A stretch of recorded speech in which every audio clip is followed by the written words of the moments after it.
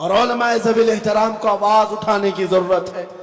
اور اگر اب نہ بولا جائے تو پھر یہ آنے والی نسلیں حضور کا نام لینے سے ڈرنے نہ لگ جائیں, قرآن پڑھنے کے لیے خوف زدہ نہ ہونے لگ جائیں, جیسے آج اذانوں کے سلسلے میں انہوں نے ڈرایا ہوا ہے. ابھی تو لاؤڈ سپیکر پر بات چل رہی تھی, چند مہینے گزرے ہوئے, ساری دجالی میڈیا کود پڑی ہے, اذان کی آواز اتنی, اذان کی آواز اتنی. بحث کرتے کرتے کہاں تک چلے گئے؟ کلمات اذان پر بھی, کہ اذان کے کلمات میں ایسا ہے لا الہ الا اللہ, کوئی خدا نہیں صرف اللہ ہے. یہ تو ہمارے سارے خداؤں کو رد کرتے ہیں. 1400 سال سے کیا سو رہے تھے؟ یہ کلمہ پہلے سے چل رہا, ابھی آج سمجھ میں آیا. میرے عزیزوں, یہ دھیرے دھیرے ان کلمات پر بھی آنا چاہتے ہیں جو ہمارے دین کی جڑ ہے اور بنیاد ہے. اور اس کی اصل وجہ یہی ہے, جب تک تم خاموش رہو گے, جب تک تم یہ سہنے کی عادت ڈالتے رہو گے.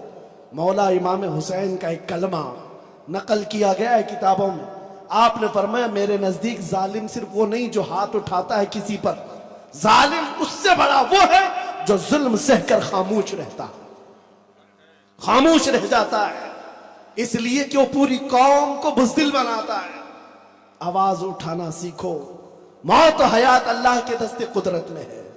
رب ذوالجلال جو اندھیریوں کے بعد اجالے لاتا ہے, گہن لگنے والے چاند کو پھر آب و تاب کے ساتھ چمکاتا ہے, کیا وہ قادر مطلق اس بات پر قدرت نہیں رکھتا اس امت پر آئے ہوئے ان اندھیریوں کو چھانٹ کر پھر امت کو اجالے میں لے آئے؟ یقیناً وہ قادر مطلق اس بات پر قدرت رکھتا ہے.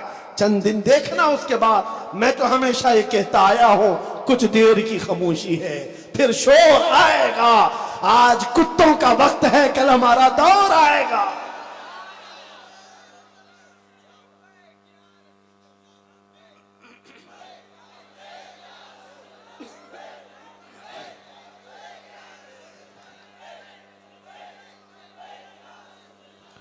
میرے عزیزوں, مایوسی کے ساتھ گزارنے والی زندگی بڑی کرب والی ہوتی ہے, درد والی ہوتی ہے. نا امیدی کے ساتھ جو دن گزرتے ہیں بہت ہی تکلیف دہ ہوتے ہیں, لیکن امیدوں کے ساتھ اور یقین کے ساتھ جینے والی زندگی ہر دن ایک جوانی پیدا کرتی ہے, ہر دن ایک آب اور تاب کے ساتھ جوش پیدا کرتی ہے. اسی لیے نا امیدی کی زندگی نہ گزارو, ورنہ پھر تمہارے ہاں حالات ایسی ہو جائیں گے. اسی لیے میں ابھی کہہ رہا تھا, وہ تو حقیقت میں بچے پیدا کرتے ہیں فلسطین والے. وہاں بچہ پیدا ہوتا ہے تو باپ کو اور ماں کو مبارکبادی نہیں دیتے, بلکہ کہتے فلسطین تجھے مبارک ہو, بیت المقدس تجھے مبارک ہو. بچہ پیدا ہو تو مسجد اقصی کو مبارک, فلسطین کو مبارک. یہاں تو آلو کے چپس پیدا کیے جا رہے ہیں. یہاں حالات ایسی ہیں, چپس والی ہے, کیفیت نہ رکھو. آپ کو اپنی حیثیت معلوم ہے یا نہیں ہے تو میں بتاؤں. آپ کو ایسا لگتا ہے کہ ہم سب ٹوٹے بکھرے ہوئے لوگ ہیں, سیاست نہیں, قیادت نہیں, کچھ نہیں ہمارے پاس, اسی لیے دنیا ہمیں ڈراتی ہے. ایسا نہیں ہے. تمہارے پاس جو دولت عشق مصطفیٰ ہے وہ اتنی بڑی دولت ہے جس سے ڈر کر کے یہ میڈیا کے دجال 24 گھنٹے تم پر بھونکتے رہتے. کیوں ٹارگٹ پر رکھا ہے تم کو, کیوں ہم کو نشانوں پر رکھا ہے؟ ارے یہاں اور بھی قومیں ہیں, اور بھی بہت ساری آبادیاں ہیں, لیکن ہر مجلس میں تم ہی مدعا کیوں بنے رہتے ہو؟ کئی دکانیں تو ایسی ہیں ہمارا نام لیے بغیر چلتی نہیں. آپ کو پتا ہوگا, جو بھی نیوز کھولو وہ ہمارے نام سے شروع ہوتا ہے. بہت سارے الیکشن تو ہمارے نام پہ جیتے جاتے ہیں. ہر جگہ تم مدعا کیوں ہو؟ کچھ بات تو ہے, مٹتی نہیں ہستی ہماری. اقبال نے سچ کہا ہے, کچھ بات تو ہے کہ مٹتی نہیں ہستی ہماری. صدیوں رہا ہے دشمن دور زماں ہمارا, یونان و مصر و روما سب مٹ گئے جہاں سے, باقی مگر ہے اب تک نام و نشاں ہمارا. عزیزان گرامی وقار, سلطان الاولیاء غوث العظم دستگیر رضی اللہ تعالیٰ عنہ کی بارگاہ میں خراج عقیدت پیش کرتے ہوئے یہ بات عرض کرتا ہوں. ان کا مسلک تھا, ان کا مذہب تھا حق بولنا اور خوف نہ کھانا. آج علماء کے اندر وہ مسلک آئے جس میں اعلیٰ حضرت فاضل بریلوی رضی اللہ تعالیٰ عنہ نے پورے ڈنکے کی چوٹ کے ساتھ اعلاناً جو کتابیں لکھ کر کے اپنے شاگرد پیدا کر کے مسلک بتایا ہے، اسی مسلک کی آج ضرورت ہے۔ آج کچھ لوگوں کو ایسا لگتا ہے مسلک اعلیٰ حضرت دو چند چیزوں کا نام ہے، اور دو چند چیزوں پر ہی وہ لوگ سمجھتے ہیں، عوام کی بات کر رہا ہوں، ارے یہ دین مصطفیٰ ہے، صحابہ کا طور طریقہ ہے، تابعین کا مسلک ہے جو مسلک اعلیٰ حضرت ہے۔ مسلک اعلیٰ حضرت میں بہت چیزیں ہیں، غریبوں کی مدد بھی مسلک اعلیٰ حضرت، اور علماء کا ادب و احترام بھی مسلک اعلیٰ حضرت، حق بولنا مسلک اعلیٰ حضرت، غیبت نہ کرنا بھی مسلک اعلیٰ حضرت، چغلی نہ کرنا بھی مسلک اعلیٰ حضرت، چوری نہ کرنا بھی مسلک اعلیٰ حضرت، اور ان ایام میں ظالموں کی پشت پناہی نہ کرنا مسلک اعلیٰ حضرت ہے۔ مصلحت کے راستے ڈھونڈتے ہوئے دین کو چھپانا یا شعائر اسلام میں کمپرومائز کرنا، یہ مسلک اعلیٰ حضرت نہیں۔ اعلیٰ حضرت فاضل بریلوی کی کتابیں پڑھو تو آج کے دور میں ہو سکتا ہے بہت کم لوگ ہمت کریں بولنے کی، بہت کم لوگ ہمت کریں، لیکن وہ مرد قلندر کتابوں میں لکھ گئے، کہا جس جگہ پر شاعر اسلام پر حملہ ہو، اور وہ ایسا شاعر اسلام کہ جو واجب بھی نہیں، فرض بھی نہیں، مستحب ہے، لیکن اس کو مٹانے کی دشمن کوشش کرے تو مسلمانوں کو اس کو اختیار کرنا ضروری ہو جاتا ہے، چھوڑنا نہیں ہے، اختیار کرنا ہے، بہت ضروری ہو جاتا ہے۔ اسی لیے آج کے دور میں میرے عزیز، آپ کے لیے جو چیزیں لازم ہیں، تم کیسے ناموس رسالت کی حفاظت کرو گے؟ اپنے عمل سے کرو۔ داڑھیوں کی مخالفت جب ہونے لگے، داڑھیوں کو زندہ کرو۔ اماموں کی جب مخالفت ہونے لگے، امامیں باندھو اور نبی پاک کی سنت کو زندہ کرو۔ تم تو ماڈرن بننے کے چکر میں پتہ نہیں کہاں سے کہاں بہ گئے۔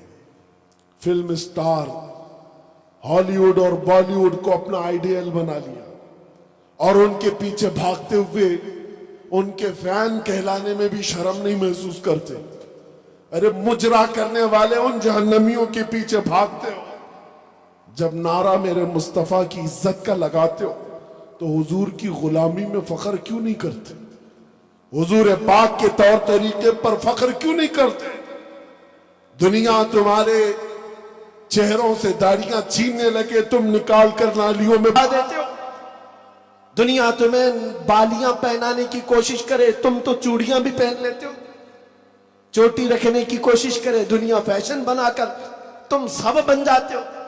ارے ذرا دیکھو تو صحیح، یہ ظالم دنیا تمہیں عورت سے مرد، مرد سے عورت بنانے پر لگی ہے، اور پتہ نہیں تیسری مخلوق تمہیں بنا کر چھوڑ دیتی ہے۔ تم اس پہ عیش کے ساتھ، خوشیوں کے ساتھ ناچ بھی رہے ہو، تمہیں یہ خبر نہیں تمہاری عزت ان کے پیچھے بھاگنے میں نہیں ہے، تمہاری عزت مصطفیٰ کے قدموں سے وابستہ ہے، حضور پاک کے قدموں سے وابستہ ہے۔ آج بھی کر کے دیکھ لو تجربہ، آؤ اس نقطے پر، اس پوائنٹ پر جہاں میرے نبی نے اپنے صحابہ کو چھوڑا تھا۔ مزید کسی چیز کی ضرورت نہیں۔ اقبال 10 سال یورپ میں خاک چھان کر کے آیا، تحقیقات کر کے واپس اپنے وطن آیا، یورپ کو بھاگتے ہوئے دیکھا، ترقی کی ہوڑ پہ، سائنس میں، فزکس میں، جغرافیہ میں، الجبرا میں۔ واپس اقبال آ کر اپنی قوم کو کیا بشارت دیا؟ کہا میں ڈھونڈنے گیا تھا میری قوم کی ترقی کس بات میں ہے، سب میدان دیکھ لیا۔ لوگوں نے پوچھا پھر آپ کی قوم کس میدان میں ترقی کر سکتی ہے؟ اقبال نے کہا میری قوم کی ترقی صرف ایک بات میں ہے کہ محمد سے وفا تو نے تو ہم تیرے ہیں، یہ جہاں چیز ہے کیا لوح و قلم تیرے ہیں۔ ہماری ترقی صرف اس قدم سے وابستہ ہے، دنیا کو لگے کچھ بھی ہم یہ بات بولتے رہیں گے۔ میرے عزیزوں، آج آپ کیا سمجھتے ہیں ہماری زبانوں کو آزادی دے دی جائے گی؟ اتنا آسان کام نہیں ہے۔ علماء ذوی الاحترام آج جن کے سروں پر یہاں سے امامہ باندھا گیا ہے، دو باتیں یاد رکھ لیں۔ مشکات شریف کی وہ حدیث بھی، دنیا حاصل کرنے والے کو دین پڑھانا ایسا ہی ہے جیسے خنزیر کے گلے میں موتیوں کا ہار ڈالنا۔ ایسے دنیا دار کو دین کا علم دیا ہی نہ جائے جو اپنے دین کو استعمال کرنے لگ جائے دنیا حاصل کرنے کے لیے. پہلی نصیحت تو ان علماء کے لیے یہی ہے. اور امام غزالی فرماتے ہیں وہ عالم دین جو کسی سیٹھ کے ہاں جاتا ہے, مالدار کے ہاں جاتا ہے اس نیت سے کہ میں کچھ دین اس کے پاس دوں گا تو وہ مجھے کچھ پیسے دے گا, امام غزالی فرماتے ہیں وہ عالم اس مکھی سے زیادہ غلیظ ہے جو پخانے پہ بیٹھتی ہے. تمہارا یہ مسلک نہیں ہے, تمہیں اللہ کے رسول کی نیابت دی گئی ہے. کیا یہ کم ہے نائب رسول ہو جانا؟ نیابت کا تاج. ایک بات یہ یاد رکھیں. اور دوسری بات مصطفیٰ کریم صلی اللہ تعالی علیہ وسلم کی یہ حدیث بھی کہ علماء کو جو امانت دی گئی ہے حق بولنے کی, اگر یہ اپنا علم اپنی امانت چھپاتے رہیں گے کل قیامت کے دن آگ کی کینچیوں سے ان کے جبڑے کھینچے جائیں گے. آگ کی کینچیوں سے ان کے جبڑے, ان کی زبانیں کھینچی جائیں گی. الجم لجام من النار. اس لیے علماء کو یہ باتیں یاد رکھنا چاہیے. اگر کوئی ٹرسٹی ناراض ہوتا ہے یہ چھوٹی ناراضگی ہے, کوئی صدر ناراض ہوتا ہے چھوٹی ناراضگی ہے, لیکن میرا مولا ناراض ہو گیا کل قیامت کے دن کیا ضباعت ہوگی. اس لیے اس مشن کو لے کر چلنا ضروری ہے. حالات کی بات بار بار جو کی جاتی ہے, حالات ایسے نہیں ہیں, حالات ویسے نہیں. ایک بات مجھے بتاؤ, بدر کے میدان سے لے کر آج تک ہمارے لیے حالات اچھے کب رہے؟ کب اچھے تھے حالات ہمارے لیے؟ ذرا بتا دو تاریخ نکال کر. ہر زمانے میں چیلنجز رہے اور باطل کا حق کے ذات یہ مارکا آرا ہونا ہمیشہ لگا رہا. ستیزہ کار رہا ہے ازل سے تا امروز, شرار ابو لہبی سے چراغ مصطفی. ارے 313 نہتے نکل کر میدان بدر میں آئے. انہوں نے یہ نہیں پوچھا کہ حالات خراب ہیں کہ اچھے ہیں. احد میں چلے گئے میرے نبی کے ساتھ, یہ نہیں پوچھا حالات اچھے ہیں کہ خراب ہیں. سب سے بڑی مائنورٹی میدان میں اگر دیکھنا ہے وہ کربلا کا میدان ہے. ایک طرف صرف 82 لوگ ہیں 72 خاندان کے, اور اتنی چھوٹی تعداد میں آ گئے. ان میں سے ایک شہزادے نے بھی نہیں پوچھا حالات اچھے ہیں کہ خراب ہیں, تعداد سامنے والوں کی کتنی ہے. اسی لیے یہ مشن لے کر چلو. اسلام تعداد کے بھروسے پر نہیں اپنی حقانیت کے بھروسے پر زندہ رہتا. اگر تم حق کے ساتھ ہو تنہا بھی ہو کھڑے ہو جاؤ, تمہاری آواز کو پہنچانا یہ مولا کی شان ہے. آج آپ کو میں بتاؤں, ناموس رسالت پر ہر ایک مومن کی ذمہ داری, ہر ایک مومن کی ذمہ داری. اگر حضور کی شان میں کہیں گالی گلوچ ہو تو کیا آپ کو اچھا لگتا ہے؟ کسی بھی مومن کو اچھا نہیں لگتا. کلیجہ منہ کو آتا ہے, دل تڑپتا ہے. ہر مومن درد کے مارے کراہتا ہے, یہ ہمیں پتا ہے. کیونکہ جس کے اندر رائی کے دانے کے برابر بھی ایمان ہوگا, ارے وہ اپنے ماں باپ کی گالیاں تو سن سکتا ہے, اپنے نبی کی نہیں. اس کا مسلک ہے, اس کا ایمان ہے. لیکن ایک بات میں آپ کو بتا رہا ہوں, لوگ یہ سمجھتے ہیں کام کرنے کے لیے بہت بڑے میدان کی ضرورت ہے. علماء اب یہاں سے نکل کر جا رہے ہیں, یہ سوچتے ہیں بہت بڑے مدرسے کا مجھے پرنسپل بنایا جائے, یا شہر کی سب سے بڑی جامع مسجد کا مجھے خطیب بنایا جائے تاکہ میں دین کا کام کر سکوں اور پھیلا سکوں. یہ اسباب ٹھیک ہے, خالق اسباب نے بنائے, لیکن اتنے ضروری نہیں ہوتے. آپ کو 2 سال پہلے جس پاکھنڈی کتے کے بھونکنے کی آوازیں آ رہی تھی دلی کی سرزمین سے, جو حضور کی شان میں بکواس کرتا رہا, یہ سب کو پتا ہے. اس وقت کون ایسا مسلمان ہے جو خاموش رہا ہوگا؟ ہر ایک کا دل درد کر رہا تھا, لیکن سب کے دردوں کی آواز بن کر اگر یہ فقیر قادری, ایک چھوٹی سی مسجد تھی, 50 لوگ بیٹھے ہوں گے, ان کے درمیان اپنے جذبات نکال کر رکھ دیا اور اس کو کھلا چیلنج دیا تھا, صرف اس لیے کہ ہم مرنے کے لیے تیار ہیں, اب ڈیبیٹ نہیں کریں گے, مناظرہ نہیں کریں گے, میدان میں اتر کر کے آمنے سامنے مقابلہ کریں گے. یہ ہمارے جذبات نہیں. میں سمجھتا ہوں ایک سلمان نہیں, ہر مسلمان کا یہی جذبہ تھا ہر عالم کا یہی جذبہ، ہر خانقاہ کا یہی جذبہ تھا، آواز ہماری اٹھی۔ لیکن آپ کو میں بتاؤں 50 لوگوں کے درمیان آواز اٹھائی گئی تھی، چھوٹی مسجد ضرور تھی، مہینہ نہیں گزرا تھا، امریکہ سے مجھے میسج آ رہے ہیں، نیوزی لینڈ سے آ رہے ہیں، افریقہ سے آ رہے ہیں، صحرائے افریقہ سے، مصر سے، تونس سے، عرب سے، پاکستان سے، ہندوستان کے کونے کونے سے لوگوں تک یہ آواز پہنچی۔ ہر عالم سے رہتا ہے، ہر جماعت کھڑی ہے، جتنے لوگوں کے میسیجز آئے ہیں یہ پڑھتے پڑھتے سالوں لگ جائیں گے جو میرے پاس موجود ہے۔ لوگوں نے اپنے لیٹر ہیڈ لکھے، اپنے خطابات ارسال کیے، اپنے مکتوبات بھیجے، اور ہر ایک نے یہ کہا جب نبی کی بات آئی ہے سارے اختلافات پیچھے، ہم آپ کے ساتھ شانہ بشانہ کھڑے ہیں۔ یہ بات اس لیے عرض کر رہا ہوں، میرے مصطفیٰ کی عزت کی بات کرنے کے لیے، دین کا کام کرنے کے لیے بڑی بڑی کانفرنسوں کی ضرورت نہیں۔ اگر ایمان کے ساتھ تنہا بھی پکارو، مولا چپے چپے میں تمہاری آواز پہنچا دے۔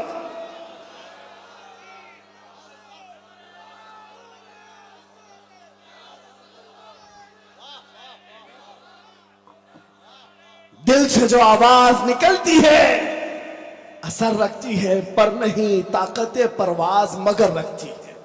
اسی لیے بولنا ہو بے خوف و خطر، بے باک ہو کر میرے مصطفیٰ کو حاضر و ناظر جان کر، اور اللہ جو قادر مطلق سمجھ کر بولو۔ میرے عزیزو تمہارا ہی ایمان ہے، علماء سے میں خطاب کر رہا ہوں، تمہارا یہ ایمان ہے۔ اس بے آب و گیاہ میدان میں کعبے کی تعمیر کر کے ابراہیم علیہ السلام کو حکم دیا گیا تھا، وَأَذِّن فِي النَّاسِ بِالْحَجِّ، اے ابراہیم لوگوں کو حج کے لیے بلاؤ۔ جبکہ تاریخ میں یہ بھی ہے مکہ آباد کرنے والے پہلے انسان ابراہیم علیہ السلام، کوئی آبادی نہیں، کوئی خاندان نہیں، لیکن مولا کا حکم ہے پکارو، لوگوں کو پکارو۔ علماء جانتے ہیں بغیر کسی آبادی کے تنہا ابراہیم علیہ السلام نے آواز دی۔ روایات بتاتی ہے مولا نے ابراہیم علیہ السلام کی آواز کو پوری کائنات میں ہی نہیں، پیدا ہونے والے بچوں کی روحوں کو تک سنایا۔ وہ قادر مطلق ہے جو آواز کو پہنچانے پر قدرت رکھتا ہے۔ اور لوگ یہ سمجھتے ہیں باتیں بنانے والوں کا تو کوئی جواب نہیں۔ سوشل میڈیا کا دور ہے، یوٹیوب کا زمانہ ہے، فیس بک انسٹاگرام کا زمانہ ہے، اس لیے مولانا مشہور ہو گئے۔ یوٹیوب میں سینکڑوں اور بھی ہیں، ہزاروں کی تعداد میں روز ولاگ بنانے والے بھی موجود ہیں، بہت ہے، ارے بھرا پڑا ہوا ہے۔ یہ کمال نہ انٹرنیٹ کا ہے، نہ یوٹیوب کا ہے، نہ انسٹا کا ہے، نہ فیس بک کا ہے۔ ہمارا ایمان صرف اتنا ہے، میرے نبی کی عزت پر بولو، وہ 70 دروازوں کے اندر بھی بند رہے، مولا اس کی محبت پورے مخلوق کے دل میں ڈالتا۔ رب تبارک و تعالیٰ اس کی محبت مخلوق کے دل میں ڈالتا ہے۔ آپ حضور کے لیے بولنا سیکھو، ان کے ہم غلام ہیں تو غلامی پوری طرح کریں، جس کے نوکر ہیں پوری نوکری کریں۔ غوث پاک رضی اللہ تعالیٰ عنہ کا یہ جلسہ ہے، انہوں نے بغداد معلیٰ میں جو کمالات کیے، میرے عزیزو جب ان کا وقت آیا تو جانتے ہیں وقت کا خلیفہ مر گیا، دوسرا جو آیا وہ تو غوث پاک کا مرید تھا، اور وہ اتنا قریب تھا کہ غوث پاک نے جو سیاسی معاملات کو سدھار دی، ایسے سدھارے کہ اس خلیفہ وقت کے ساتھ آپ نے جتنے علاقوں کے گورنر تھے سب گورنروں کو ایسا پابند بنایا، سنی صحیح العقیدہ جو تہجد گزار تھا اس کو گورنر بنایا۔ یہاں یہ بات میں عرض کرنا چاہتا ہوں، علماء اور مشائخ کو ایسا لگتا ہے کہ سیاست کی اصلاح کے بارے میں بات ہی نہیں کرنا چاہیے، مولانا کو سیاست پہ بولنا ہی نہیں چاہیے۔ کیوں؟ تم خرید کر کے رکھے ہو۔ ہم اگر کرسی پر بیٹھنا نہیں چاہتے تو یہ ہمارا اپنا شیوا ہے، یہ ہمارا اپنا مزاج ہے، لیکن ہم کسی ظالم کو ہماری قوم کی گردنوں پر کرسی رکھنے بھی نہیں دینا چاہتے۔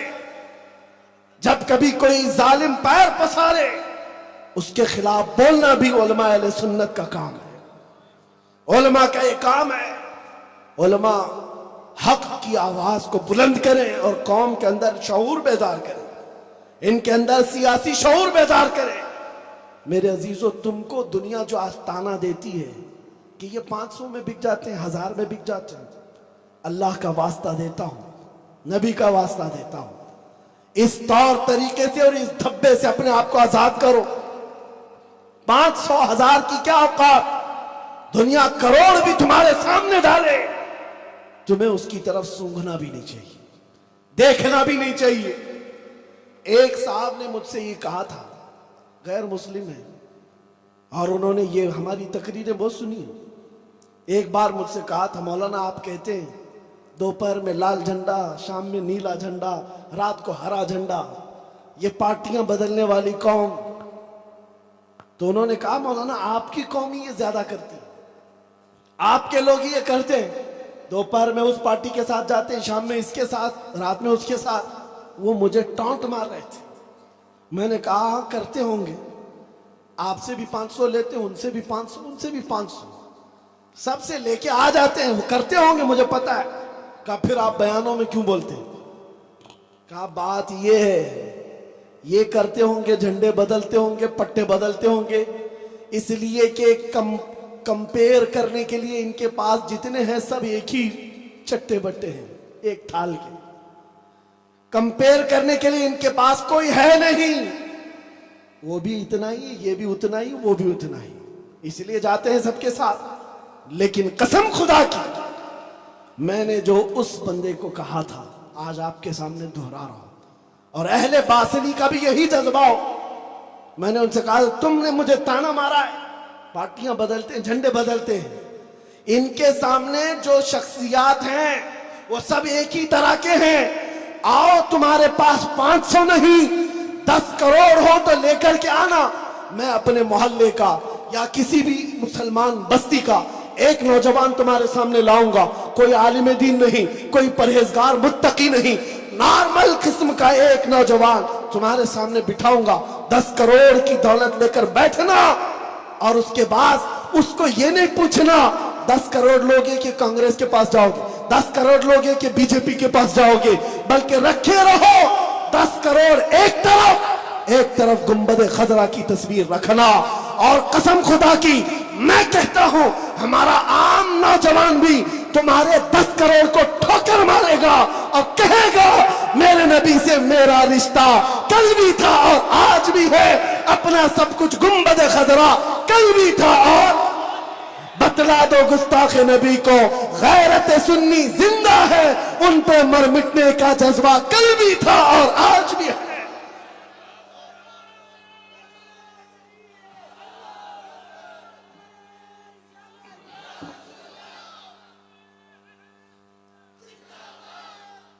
میں نے جو بات کہی وہ حق ہے یا نہیں ہے؟ آپ اس جذبے کو رکھتے ہیں یا نہیں؟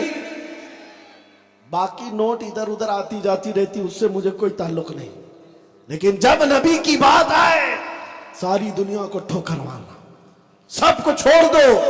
اس لیے کہ تمہیں میں بتاتا ہوں اگر نبی پاک کے دامن سے ذرا برابر بھی روگردانی کیا، ابھی تو آپ سن رہے تھے قصیدہ کلامیہ، قصیدہ اشرفیہ، حضرت سید کلیم اشرف صاحب ادام اللہ اقبالہ کا کہ روسیہ ہو جاؤ گے ان کا طریقہ چھوڑ کر، نبی پاک صلی اللہ علیہ وسلم کا طریقہ چھوڑو گے، کالے چہرے والے ہو جاؤ گے. اور یہ ہم نے دیکھا ہے، لکھنؤ کا ایک رافضی کتا نکلا تھا جو دھرم بدل کر کے، نام بدل کر کے میڈیا کی سرخی بٹور رہا تھا، اور سارے میڈیا والے ہاٹ سیٹ پر اس کو بٹھاتے تھے. آئیے تیاگی جی نام بدل لیے، اور ان کو ایسا لگا تھا ایک کھلبلی مچ جائے کہ ہندوستان میں کہ دھرم پریورتن ہو رہا ہے، اسلام چھوڑ کر لوگ جا رہے ہیں. ارے ایسے کتے 1000 چلے جائیں اسلام پر کچھ فرق نہیں پڑتا، کچھ فرق نہیں پڑتا. اور ہم نے ان کی زندگی کو دیکھا، 6 مہینے پجاریوں کی چاٹ چھاٹ کر کے واپس آئے، بعد میں پتا چلا کہ پنڈتوں نے بھی کک مار کر کے بھیج دیا ہے.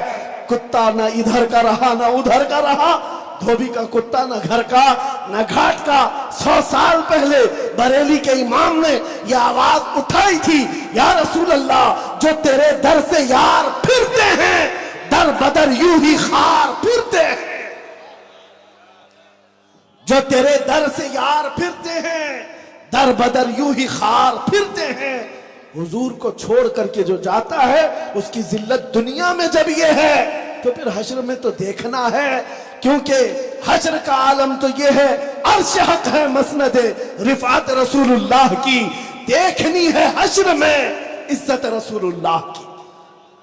اگر آپ کو یقین ہے کہ نبی ہمارے ساتھ ہے اور ہم نبی کے ہیں تو دنیا کے ان معاملات سے خوفزدہ ہونا چھوڑ دو۔ موب لنچنگ کی بات، اس راجستھان کے علاقے میں کئی معاملات ہوئے، ہم اس بات سے ڈرتے نہیں اور ان کو جواب دے کر کے جاتے ہیں۔ اگر ہماری یہ بات پہنچتی ہے تو سنو کان کھول کر، 1400 سال کے بعد تم کسی غریب مسلمان کو پکڑ کر کے باندھ کر کے مار کر کے اس کو اپنے خدا کا نام لینے پر مجبور کرتے ہو اور اس کی جان لے لیتے ہو اور لوگوں کو ویڈیو شیئر کر کے دہشت ڈالتے ہو، دیکھو ہم ایسا کر سکتے ہیں۔ ظالموں یہ رکھو اپنی جیب میں، اس طرح کی آتنک اور اس طرح کا دہشت، اس طرح کا ٹیررزم ہم نے کوفہ میں بھی دیکھا، کربلا میں بھی دیکھا، مکہ میں بھی دیکھا۔ وہاں پر غیور مسلمانوں کو ریت پر لٹا کر کے سل رکھ دیتے تھے سینوں پر اور ان کو پھانسیوں پر بھی چڑھایا ہے۔ خبیب ابن عدی کے ناخنوں کو پکڑ سے کھینچا تھا، زید بن دسنا کو آنکھوں میں گرم سلائیاں پھیری گئی تھی، ان کے کان، ناک اور ہونٹ کاٹ لیے گئے تھے۔ یہ موب لنچنگ تو 1400 سال سے کفار و مشرکین کرتے آ رہے ہیں، تم تو ان کی ناجائز اولاد آج یہ دوبارہ ٹرائل کر رہے ہو، لیکن خبردار یاد رکھنا اس وقت تمہارے ناجائز باپ داداؤں سے اسلام نہیں مٹاتا، آج بھی ان کتوں سے اسلام نہیں مٹ سکتا۔ اسلام تیری نبض نہ ڈوبے گی حشر تک، تیری رگوں میں رواں خون ہے 4 یار کا، اسلام زندہ ہوتا ہے ہر کربلا کے بعد۔ یہاں پر یہ دہرایا جائے گا، یہ تاریخ دہرائی جائے گی۔ غزہ میں جو ہو رہا ہے اس کو دکھا کر کے دنیا مزے لے رہی ہے۔ یہ دغلا پن آپ دیکھیں، ان کا دغلا پن۔ یوکرین پر رشیا بمباری کر رہا تھا تب ان کے منہ میں دہی جمع ہوا تھا۔ کیوں؟ رشیا ان کا دادا ہے، بول نہیں سکتے اس کو کہ وہ آتنکواد ہے یا پھر وہ ٹیرر اٹیک کر رہا ہے، نہیں، وہ تو وار ہے، بیٹل ہے، جنگ ہے۔ اور یہاں ایک مٹھی بھر جماعت اپنی زمین کے لیے لڑ رہی ہے، وہ دہشت گرد ہے، وہ ٹیررسٹ ہے، اس کا نام بھی نہ لو۔ یہ دوہرا معیار تمہارے پاس کیوں آیا؟ بات صرف اتنی ہے، تمہیں آتنک، دہشت اور ٹیررسٹ سے کوئی مطلب نہیں، بات صرف اسلام اور کفر کی ہے، بات صرف اسلام اور کفر کی ہے۔ اسلام جہاں آیا تمہارے دل میں کیڑے پڑ گئے، اسلام جس جگہ نظر آیا تمہارے پیٹ میں سانپ لوٹنے لگ گئے دشمنی کے۔ یہ دوہرا معیار میڈیا میں بھی دیکھو گے، پوری دنیا میں بھی دیکھو، لیکن ان کے پروپیگنڈا کرنے سے کچھ فرق نہیں پڑتا، کچھ فرق نہیں پڑتا۔ ابو جہل نے کیا کیا نہیں کیا، کتنا پروپیگنڈا پھیلا میرے نبی کے لیے، لوگوں کو پکڑ پکڑ کر کہتا تھا وہ جادوگر ہے، وہ شاعر ہے، وہ مجنو ہے، نعوذ باللہ۔ کیا اثر ہوا؟ اور اس کی ذریت آج پورا ٹیلی ویژن لے کر بیٹھی ہوئی، ابو جہل کے ساری اولاد بیٹھی اور پروپیگنڈا پھیلا رہے ہیں۔ ارے تمہاری جیب میں سے سوئی بھی نکل گئی، ارے بڑا ٹیررسٹ تھا یہ آتنکواد ہے، اور کہیں کوئی دوسرا پورا بم بھی اڑا دے، ارے نہیں وہ تو غلطی سے اڑ گیا ہوگا، وہ ٹرائل کر رہا ہوگا، اڑ گیا ہوگا۔ یہ دوہرا معیار دیکھتے جانا اور اپنا ایمان مضبوط رکھو، اپنا ایمان مضبوط رکھو۔ مجھے شرم آتی ہے اس وقت جب اس طرح کا دوہرا معیار رکھنے والوں کے پیچھے ہماری قوم جے جے کرتے ہوئے بھاگتی ہے۔ تمہیں ضرورت نہیں کسی کی جے وجے کیوں پکارے، کیا غرض ہم کو، ہمیں کافی ہے سید اپنا نعرہ یا رسول اللہ، ہمیں کافی ہے سید اپنا نعرہ۔ بس میں اپنی گفتگو کو ختم کرتا ہوں، وقت بہت ہو چکا۔ میرے عزیزو، یہاں پر باسنی کے لیے جو میں جب سے آیا ہوں، یہ نہیں ہے کہ میں آپ کے لیے نیا ہوگا، لیکن میرے لیے باسنی نیا نہیں، بچپن سے سنا ہوں۔ اور خاص طور پر ہندوستان ہی میں نہیں پوری دنیا میں تمہارا جو نام ہے وہ اس لیے نہیں ہے کہ یہ ناگوری باسنی والے دودھ اور چائے بیچتے ہیں، دودھ اور چائے والے ناگوری اپنی جگہ پر، لیکن تمہاری شہرت اس بات پر ہے کہ یہ شریعت کی پابندی کرتے ہیں اور ان کے ہاں غلبہ عاشقان مصطفیٰ کا ہے۔ بڑے بڑے علماء اکابر مشائخ یہاں آتے رہے، میں حاضری اسی لیے لگایا کہ ان کا فیض مجھے مل جائے۔ آپ ڈبل ذمہ داری کی ہے، اب آپ کے اوپر دوہری ذمہ داری آتی ہے۔ جب تمہارے لیے پوری دنیا میں یہ نام ہے، یہاں دو بڑے ادارے چلتے ہیں، دو نہیں اور بھی ہوں گے، اور بھی ادارے یہاں پر ہیں، سنی ادارے یہاں پر ہیں، ایک دو نہیں سینکڑوں علماء یہاں سے نکل رہے ہیں، تب تمہاری ذمہ داری ڈبل ہو جاتی ہے کہ کہیں دنیا تانا نہ مارے کہ چراغ کے نیچے اندھیرا ہے۔ اے نوجوانوں، فیشن پرستی کے اور ماڈرنزم کے پیچھے بھاگنا چھوڑ دو، حضور کے قدموں میں عزت ڈھونڈو، حضور کے دامن میں عزت ڈھونڈو۔ ان علماء کو آپ یہی سمجھتے، ابھی مولانا بتا رہے تھے، قوم تو اب یہ سمجھنے لگ گئی کہ یہ مولوی مولانا لوگ کسی مدرسے میں بیٹھ کر کے پڑھا کر کے چلے جاتے ہیں، 7,000 8,000 کی تنخواہ ہوتی، ان کی مسجدوں میں اتنے ہی ہوتے۔ یہ خیال بدل ڈالو، یہ خیال بدل ڈالو، نہ پوچھ ان خرقہ پوشوں کو ارادت ہو تو دیکھ ان کو، ید بیضا لیے بیٹھے ہیں اپنی آستینوں میں۔ تمہیں پتہ نہیں ہے اگر دنیا داری ان کے پاس نہیں ہے تو کیا سمجھتے ہو کہ مولوی کچھ نہیں کر سکتا؟ مجھ جیسا ایک چھوٹا مولوی ان کے خیموں کو ہلا سکتا ہے۔ تو تمہیں ابھی اندازہ نہیں اہل سنت و جماعت کے اس طبقے میں کتنا دم اور خم موجود ہے، کتنی طاقت موجود ہے۔ آپ یہ سمجھتے ہیں کہ یہ مولویوں کو خالی مسجد کی امامت اور مدرسے کی مسند سنبھالنی آتی ہے؟ نہیں، پورے تمہارے دین کی فصیل بن کر کے، پورے تمہارے عقیدے کے محافظ بن کر کے زندگی بھر تمہارے ساتھ ہیں۔ بلکہ یوں سمجھ لو، امام غزالی رحمت اللہ تعالیٰ علیہ فرماتے ہیں، الناس کلہم موتا الا العلماء، انسان یہ جتنے ہیں سب مردہ ہیں، صرف علماء زندہ ہیں، علم والے زندہ ہیں، امام غزالی فرماتے ہیں۔ لیکن ساتھ میں آپ نے اور بھی فرمایا ہے، علماء اس بات پر یہ نہ سمجھ لے کہ ہم زندہ ہیں یہ مردے ہیں۔ علماء کے بارے میں آپ نے فرمایا، کون سے علماء زندہ ہیں جو اپنے علم پر عمل کرتے ہیں، اور پھر آپ نے فرمایا اللہ کی خشیت رکھتے ہیں، وہ علماء زندہ ہیں۔ بہرحال یہاں پر باسنی والوں کی یہ ڈبل ذمہ داری ہے، عشق رسول کا چراغ روشن کرو، اپنے بچوں کی تربیت پر خاص توجہ دو۔ میں نے شروع میں ایک جملہ کہا، اگر ہماری تقریروں سے اثر نہیں لیتے تو غزہ اور فلسطین کے بچوں سے تو اثر لے لو۔ ان کی چھوٹی بچیاں، 5 سال کی ایک بچی کو میں نے دیکھا مہندی کے کون سے اپنے نام لکھ رہی ہے، اور دوسری بچیاں، ارے جن کے گھروں پر جنگ ہے، میزائل اب گرا کہ تب گرا، رات سوتے ہیں تو ان میں کسی کو خبر نہیں، صبح ان کے ٹکڑے ملنے والے ہیں، کیا ہونے والا ہے۔ لیکن مہندی کہاں لگائی جاتی ہے؟ شادیوں میں، خوشیوں کے موقع پر وہ بچیاں مہندیوں سے اپنے نام لکھ رہی ہیں۔ کسی نے پوچھا بچیوں کیا کر رہی ہو؟ کہا کل کو ظالم اسرائیل اگر میزائل سے حملہ کرے اور ہمارے ٹکڑے ہو جائیں، اگر ہاتھ بچا رہے گا تو ہمارے باپ نام دیکھ کر کے پہچان تو سکتے ہیں، نام دیکھ کر کے وہ ہمیں پہچان لیں گے کہ یہ میری بیٹیا ہے، میری گڑیا ہے۔ 5 سال کی بچی کے اندر شہادت کا جذبہ موجود ہے۔ کون سا دودھ پلایا ان ماؤں نے، کون سی تربیت کی ہے ان بچیوں کی۔ اسی لیے میں کہہ رہا ہوں، ہم تو چپس پیدا کر رہے ہیں، ہمارے ہاں کیا ہے، چھوٹی سی چیزوں سے گھبرا کر بلبلا اٹھے، بھاگ کھڑے ہو گئے۔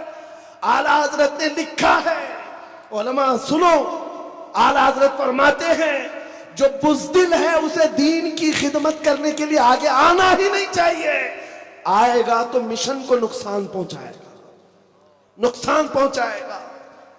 حضور پاک کی شجاعت، مولا علی کی شجاعت، یہ صرف تقریروں میں بولنے کے لیے نہیں، اپنے جلسوں میں بیان کرنے کے لیے نہیں، میدان میں کھڑے رہو، جس وقت جس طرح کی مصیبتیں آئیں ان کو سہ لینا یہ اصل زندگی ہے۔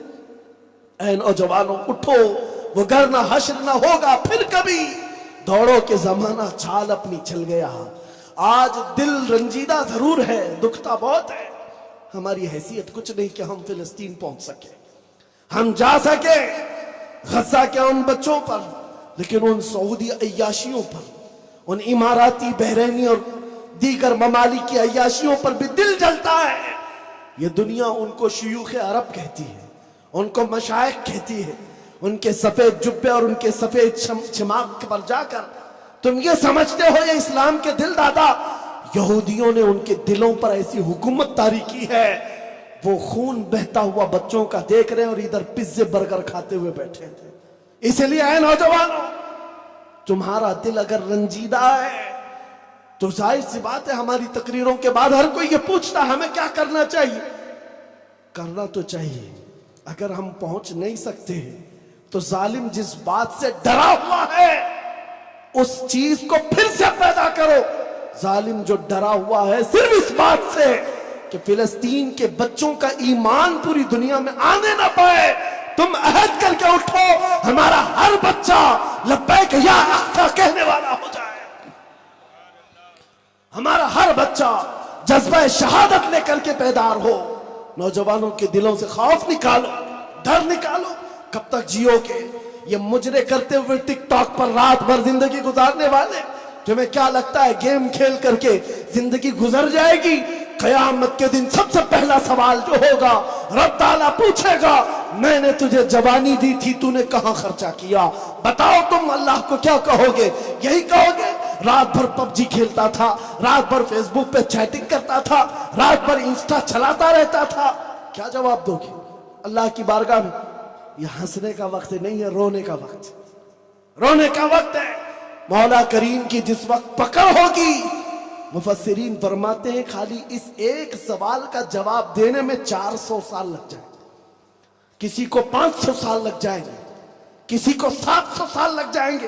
اس کو کھڑا کیا جائے گا، جواب دے اپنی جوانی کا، حساب دے اپنی جوانی کا۔ تف ہے ہماری جوانیوں پر، ہماری جوانیاں اسی لیے آئی ہیں اے نوجوان۔ اسی لیے میں کہتا ہوں جس بات سے ڈرا ہوا ہے ظالم اس چیز کو پیدا کرو، وہ ایمان، وہ قوت، وہ عشق کی دولت۔ پھر دیکھنا تم حضور کے عشق میں سراپا بن کر نکلو گے، صرف تمہارے چلنے پھرنے سے کئی کیڑے مر کر نالیوں میں بہہ جائیں گے، تمہارے کسی حملہ کرنے کی ضرورت نہ پیش آئے۔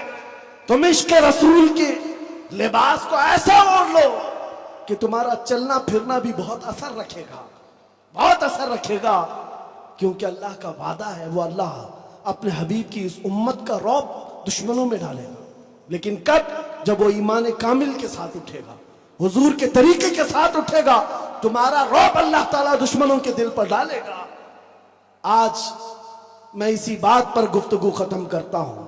دل ہمارے بیٹھے ہوئے ہیں، جذبات بے قابو ہیں، اس لیے کہ جب آنکھوں کے سامنے ان نہتے بچوں کی روحیں تڑپتی ہوئی دیکھتے ہیں، میرے عزیزوں آپ کو ایک بات میں بتا کر جاؤں، ان شہیدوں کی ماؤں کو ہزاروں سلام جنہوں نے اپنے ہاتھوں سے جنازے اٹھائے، ان باپوں کو کیا کہا جائے جو سینے سے لگا کر اپنے ننھے بچے کو کفن پہنا دیتے۔ ہم تو اپنے بچوں کو کپڑے پہنانے سے بھی ڈرتے ہیں کہ کہیں ہاتھ نہ پھنس جائے۔ وہ باپ کا کلیجہ کیسا جو بچے کو کفن بھی پہنا رہا ہو اور اس کے بعد کھڑا ہو کر پھر لبیک یا اقصی کا نعرہ لگاتا ہو۔ کیسا دل اور جگر مولا نے انہیں دیا ہے۔ جیالے مرد ہیں، جیالی عورتیں ہیں، خوش عقیدہ لوگ ہیں، لیکن ساتھ میں آپ سے یہ بھی کہوں گا دعائیں بھی ضروری ہیں، میدان عمل میں اترنا بھی ضروری ہے۔